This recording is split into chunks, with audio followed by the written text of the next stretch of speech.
Pagmulat ng mata, laging nakatawa sa batibot, sa batibot. Isa ang batibot sa pinaka hindi makakalimutan nung 80s at 90s. Kung hindi ako nagkakamali, mula pa to nung 80s. Pero mas pumutok ito nung panahon ng 90s. At tayo mga batang 90s ay saksi sa lahat ng istorya at bawat eksena pag sinabing batibot. Ang batibot ang nagmulat sa atin na nakakatuwa ang puppet, gumagalaw ang mascot, at syempre hindi natin makakalimutan ang mga bida sa batibot na sila Gong Pagong. Hindi ko na matandaan yung iba eh. Pero para sa akin, hindi ko makakalimutan ng palabas na batibot. Marami din tong moral lesson. Marami ka ritong aral na mapupulot. Pero syempre, hindi lahat na nanood nito ay naging matino. Kumbaga sa sarili mo na lang yon. Ikaw naman ang gumawa ng kapalaran mo kung bakit ka naging masama at makulit sa bundo.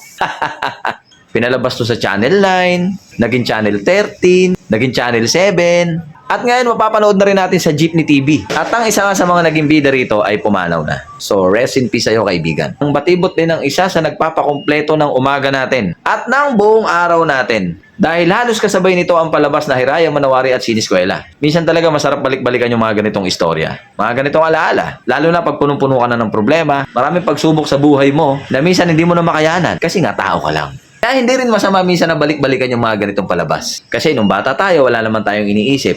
Nung bata tayo, wala tayong problema. Ang problema lang natin kung paano makapanood ng mga paborito nating palabas. Kabilang na nga dyan ang batibot.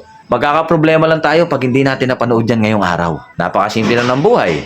Lutuan ka lang ng mama mo ng sinangag na may konting itlog, isang maliit na hotdog, tapos kakanawan ka ng Milo, solve na solve na. Pero kung ikukumpara mo sa panahon ngayon, napakalaki na ng pagbabago. Hindi lang ng mga bagay-bagay, pati ng ugali ng mga tao. Iba masyado ng sensitive. May masabi ka lang na hindi maganda na hindi mo naman sinasadya. Masama ka ng tao, ididimanda ka na. Iba naman, bata pa, ang dami ng sakit. Wala kasing ginawa kundi kumain sa sangyupsal, uminom ng pagkalaki-laking milk tea.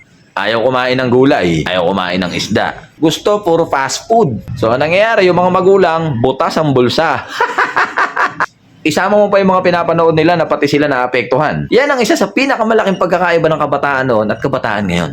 Hindi talaga sila same. As in, sobrang layo. Di ba mga brother? At kung merong batibot, nagkaroon din ng English version. Yung Sesame Street. Napakaganda rin ng palabas na yun, mga kaibigan.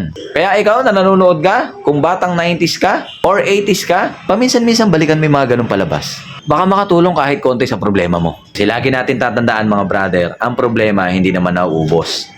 Nababawasan lang. Araw-araw tayo may problema. Araw-araw tayo may kinakaharap na pagsubok sa buhay. So, kailangan masanay ka na lang. Kasi brother, ang boring naman ng buhay kung walang pagsubok. Yung tipong nasa iyo na ang lahat. Tumuli, maraming salamat sa panonood ng mga ganitong topic. At kung mahilig ka sa mga ganitong topic, pwede mo kong i-like, i-share, and i-follow. Then mag-comment ka na rin para sa mga susunod nating topic. Muli, ako to si OAB in the place to be. Proud Batang 90s. Woohoo!